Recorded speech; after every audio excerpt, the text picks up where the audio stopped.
Frères et sœurs, bonjour et bienvenue à cette célébration. Bienvenue à ceux qui se joignent à nous par le truchement de la télévision Ciel et Lumière. Nous sommes rassemblés au nom du Père et du Fils et du Saint-Esprit. Amen. La grâce de Jésus notre Seigneur, l'amour de Dieu le Père et la communion de l'Esprit Saint soient toujours avec vous. Et avec votre esprit.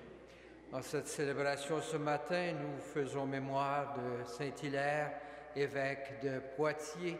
Au IVe siècle, Hilaire se convertit à la religion chrétienne et rapidement on reconnaît son rôle important comme membre de la communauté chrétienne. On l'invite à devenir évêque de Poitiers. Il joue un rôle important pour aider à bâtir cette première Église. En nous souvenant de ces pionniers de l'Église, nous accueillons le Seigneur dans notre vie. Nous l'accueillons comme un Seigneur qui est un Dieu d'amour et de pardon. Demandons pardon pour nos fautes.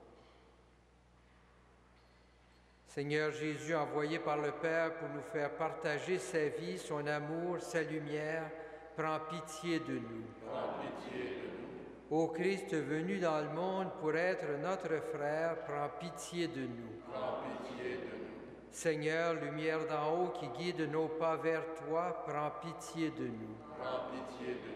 Que Dieu Tout-Puissant nous fasse miséricorde, qu'il nous pardonne nos péchés et nous conduise à la vie éternelle. Amen. Prions le Seigneur. Accorde-nous, Dieu Tout-Puissant, de connaître et de proclamer la divinité de ton Fils à la suite de l'évêque Saint-Hilaire, qui sut la défense sans jamais faiblir. Par Jésus le Christ, notre Seigneur, qui vit et règne avec toi dans l'unité du Saint-Esprit pour les siècles des siècles. Amen.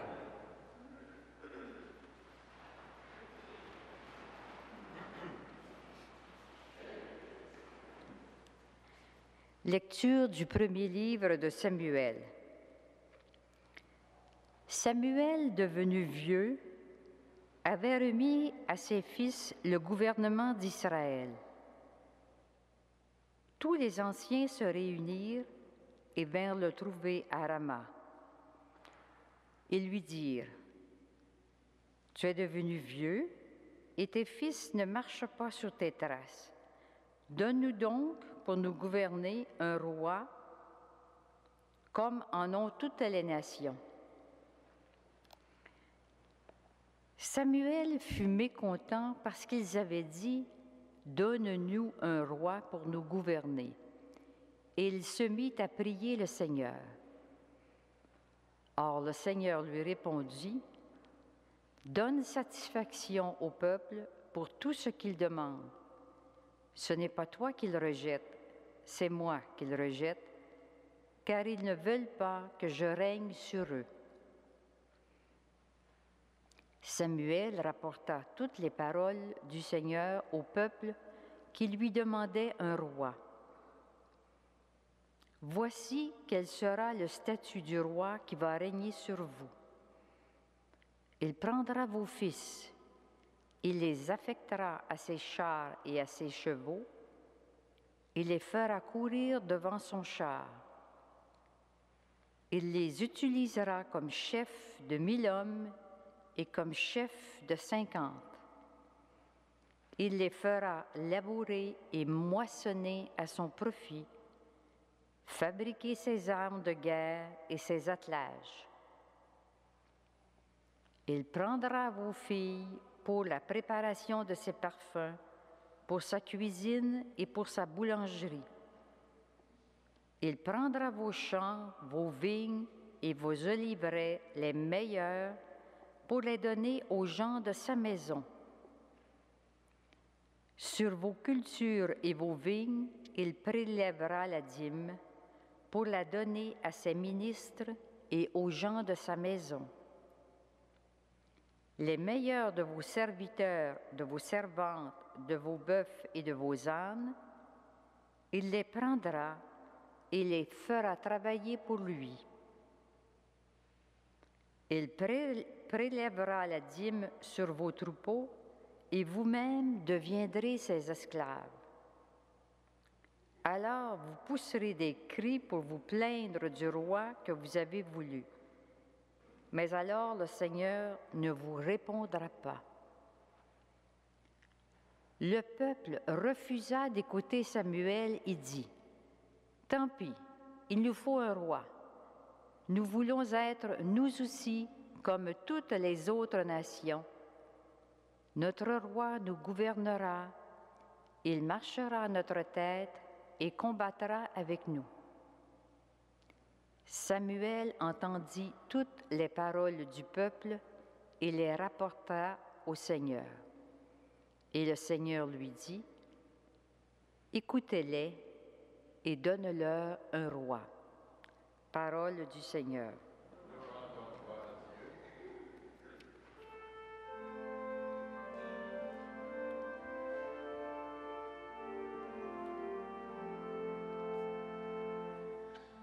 Sans fin, Seigneur, nous chanterons ton amour. Sans fin, Seigneur, nous chanterons ton amour.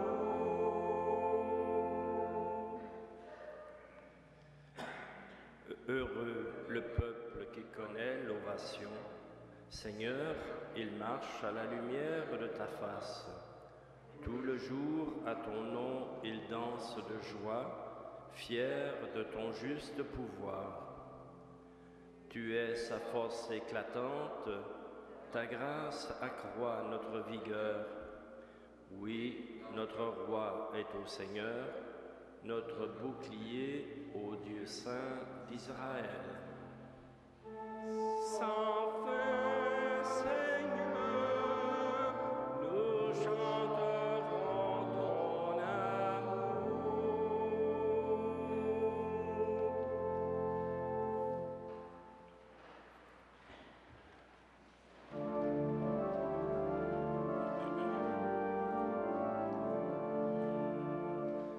Alléluia, Alléluia.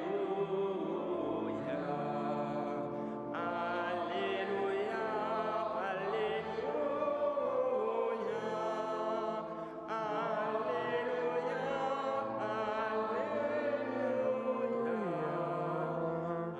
Alléluia, Alléluia.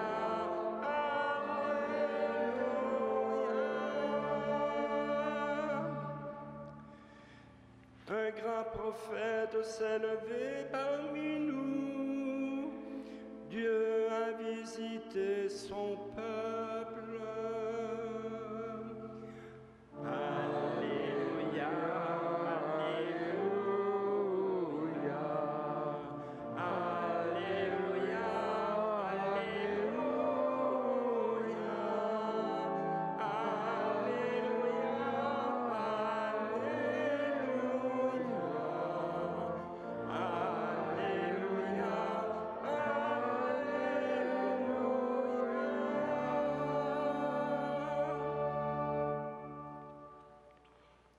Le Seigneur soit avec vous. Et avec votre esprit.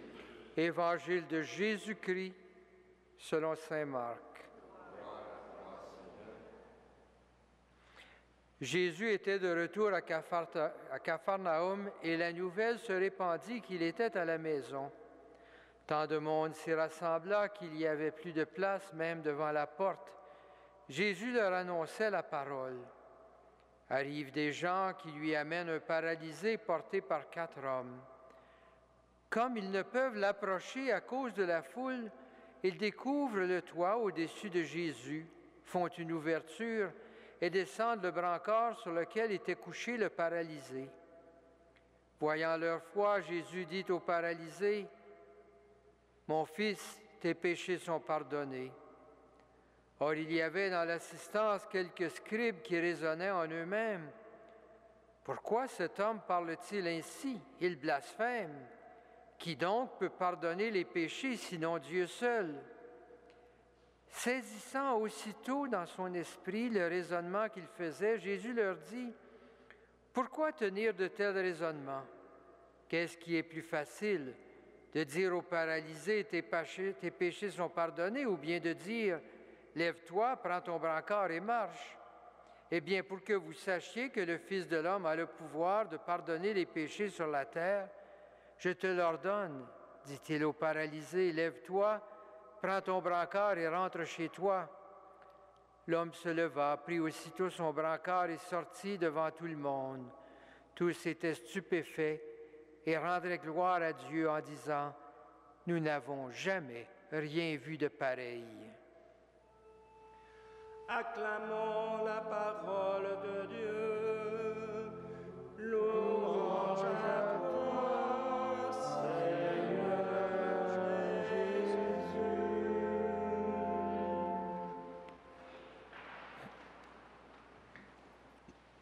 Frères et sœurs, après cette première lecture qui est un jugement très dur sur les rois d'Israël, l'Évangile d'aujourd'hui nous présente, avec les paroles de Saint Marc, une invitation à approfondir le message fondamental de Jésus.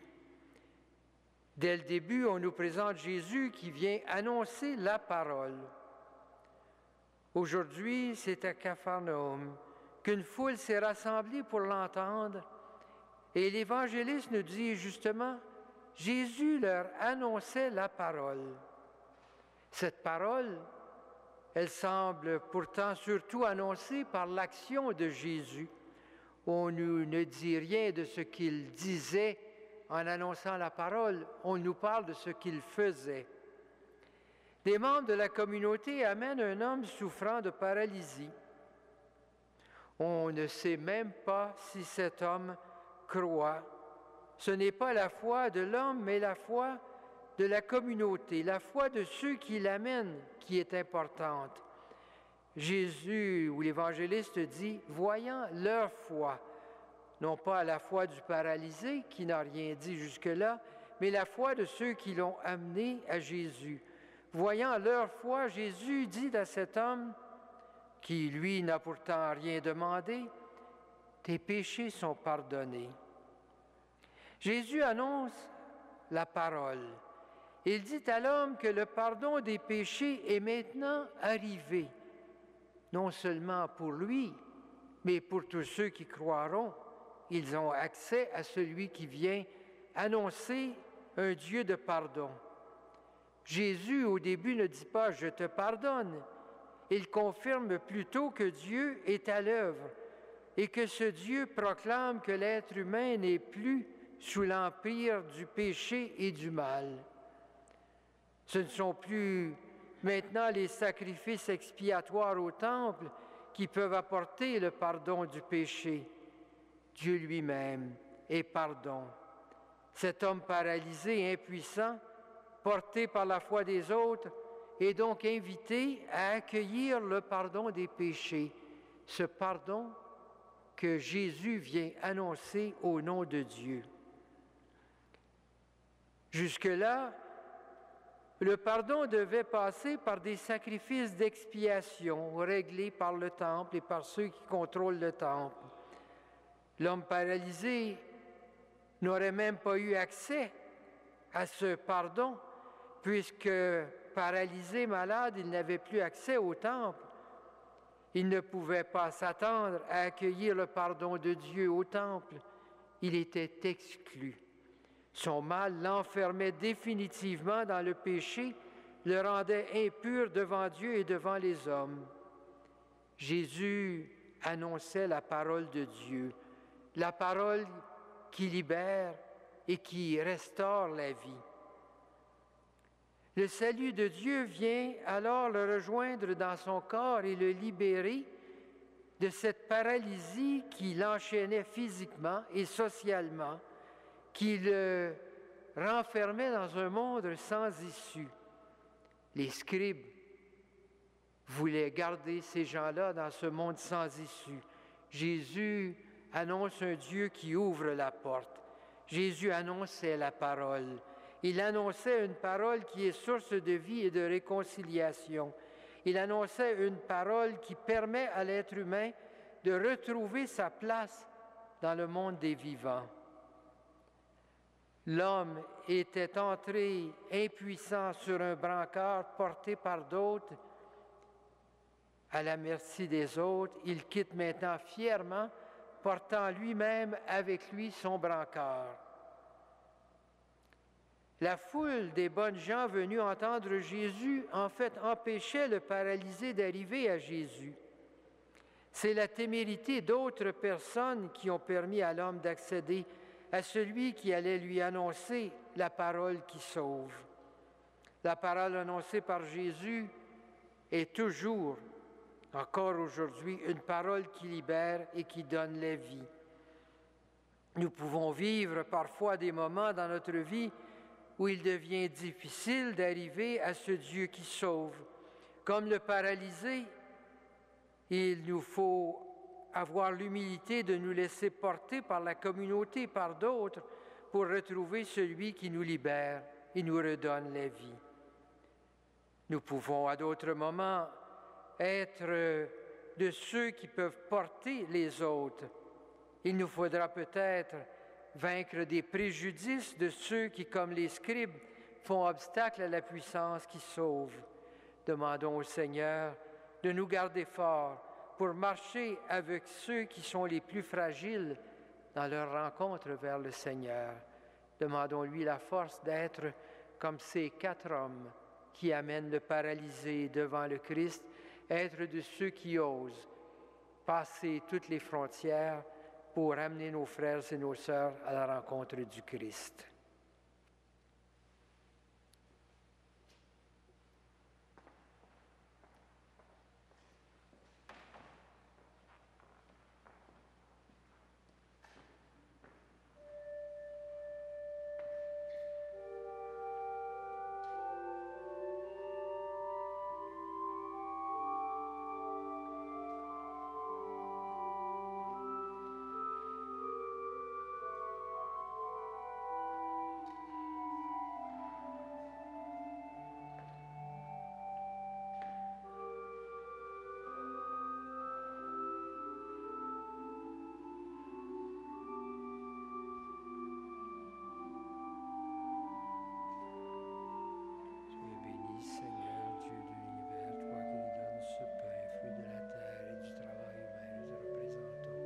Que ce pain soit pour nous le pain de la vie.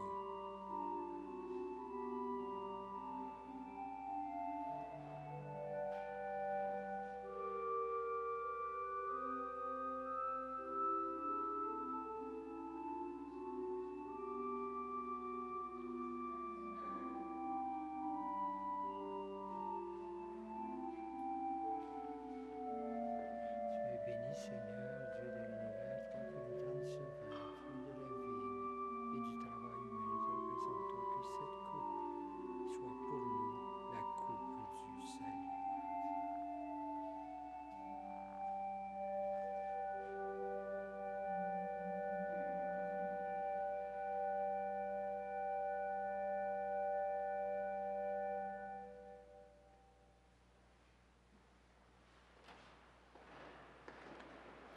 Prions ensemble au moment d'offrir le sacrifice de toute l'Église. Pour la gloire de Dieu et le salut du monde. En célébrant, Seigneur, la mémoire des saints, nous offrons ce sacrifice à ta louange. C'est en lui que nous mettons notre espoir, qui nous délivre du mal aujourd'hui et demain par Jésus le Christ, notre Seigneur. Amen. Le Seigneur soit avec vous. Élevons notre cœur. Nous le tournons vers le Seigneur. Rendons grâce au Seigneur notre Dieu. Cela est juste et bon. Vraiment, il est juste et bon de te rendre gloire, de t'offrir notre action de grâce toujours et en tout lieu. À toi, Père très saint, Dieu éternel et tout-puissant, par le Christ notre Seigneur. En célébrant aujourd'hui la fête de Saint-Hilaire, nous admirons ta sollicitude pour ton Église. Par l'exemple qu'il a donné, tu nous encourages. Par son enseignement, tu nous éclaires. À sa prière, tu veilles sur nous. C'est pourquoi, avec tous les anges et tous les saints, nous proclamons ta gloire en disant, en chantant.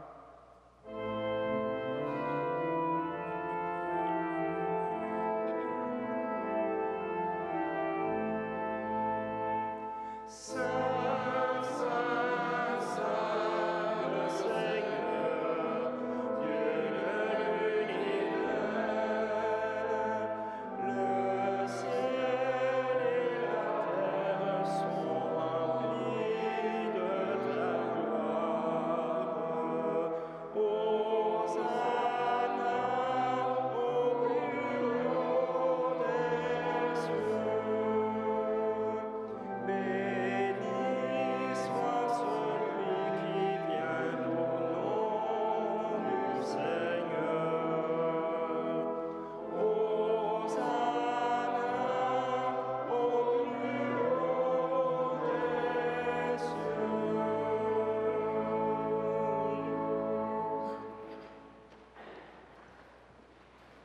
Toi qui es vraiment saint, toi qui es la source de toute sainteté, Seigneur, nous te prions.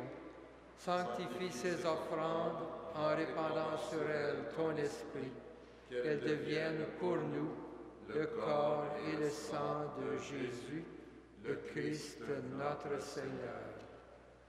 Au moment d'être livré et d'entrer librement dans sa passion, il prit le pain, il rendit grâce, il le rompit et le donna à ses disciples en disant, « Prenez et mangez-en tous, ceci est mon corps livré pour vous. »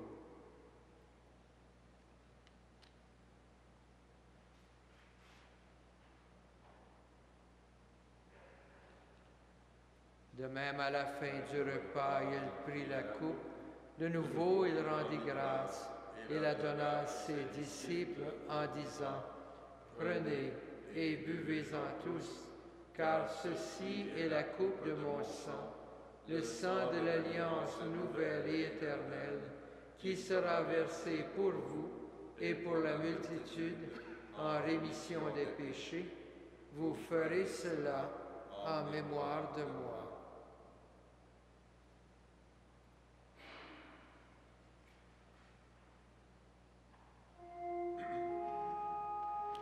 Il est grand le mystère de la foi. Nous proclamons ta mort, Seigneur Jésus. Nous célébrons ta résurrection. Nous attendons ta venue dans la gloire. Faisant ici mémoire de la mort et de la résurrection de ton Fils, nous t'offrons, Seigneur, le pain de la vie et la coupe du salut, et nous te rendons grâce, car tu nous as choisis pour servir en ta présence. Humblement, nous te demandons qu'en ayant part au corps et au sang du Christ, nous soyons rassemblés par l'Esprit Saint en un seul corps. Souviens-toi, Seigneur, de ton Église répandue à travers le monde. Fais-la grandir dans ta charité avec le pape Benoît XVI, notre évêque Jean-Claude Turcotte et tous ceux qui ont la charge de ton peuple.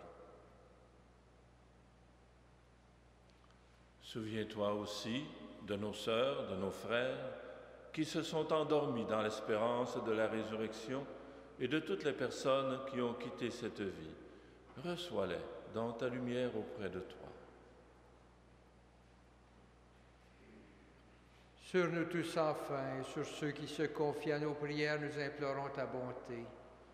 Permets qu'avec la Vierge Marie, la bienheureuse Mère de Dieu, avec Saint Joseph son époux, avec les apôtres, avec Saint Hilaire, Saint Frère André, les saints de tous les temps qui ont vécu dans ton amitié, nous ayons part la vie éternelle et que nous chantions ta louange par Jésus-Christ, ton Fils bien-aimé.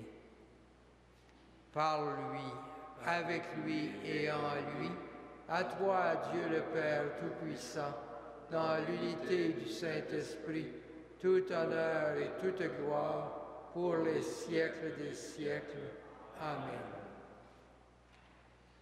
Unis dans un même esprit, rassemblés autour de la table du Seigneur, prions Dieu notre Père avec les paroles que Jésus nous a données. Notre Père qui es aux cieux, que ton nom soit sanctifié, que ton règne vienne, que ta volonté soit faite sur la terre comme au ciel. Donne-nous aujourd'hui notre pain de ce jour. Pardonne-nous nos offenses, comme nous pardonnons aussi à ceux qui nous ont offensés. Et ne nous soumets pas à la tentation, mais délivre-nous du mal. Délivre-nous de tout mal, Seigneur, et donne la paix à notre temps. Par ta miséricorde, libère-nous du péché, rassure-nous devant les épreuves en cette vie, où nous espérons le bonheur que tu promets et l'avènement de Jésus-Christ, notre Sauveur. Car c'est à toi qu'appartiennent le règne, la puissance et la gloire pour les siècles des siècles. Seigneur Jésus-Christ, tu as dit à tes apôtres, je vous laisse la paix, je vous donne ma paix. Ne regarde pas nos péchés, mais la foi de ton Église. Pour que ta volonté s'accomplisse, donne-lui toujours cette paix, conduis-la vers l'unité parfaite, toi qui règnes pour les siècles des siècles. Amen. Que la paix du Seigneur soit toujours avec vous. Et avec votre esprit. Agneau de Dieu, qui enlève le péché du monde, prends pitié de nous. Agneau de Dieu qui enlève le péché du monde, prends pitié de nous.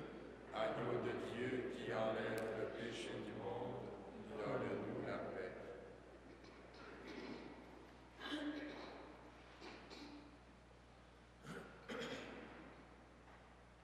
heureux les invités au repas du Seigneur.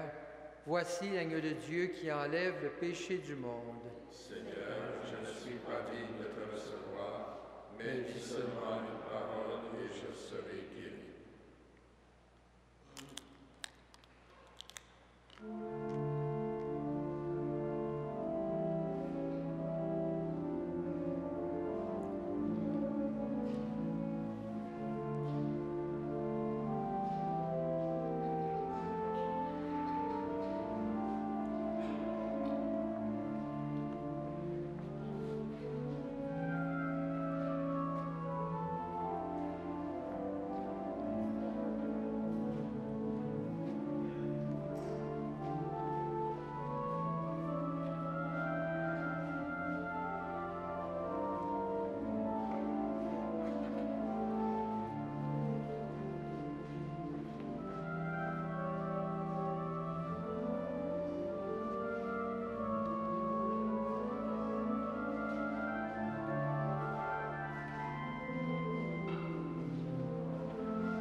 Prions le Seigneur.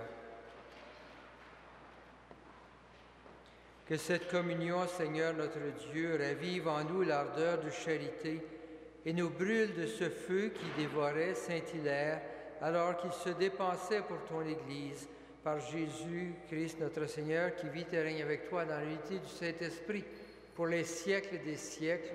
Amen. Le Seigneur soit avec vous.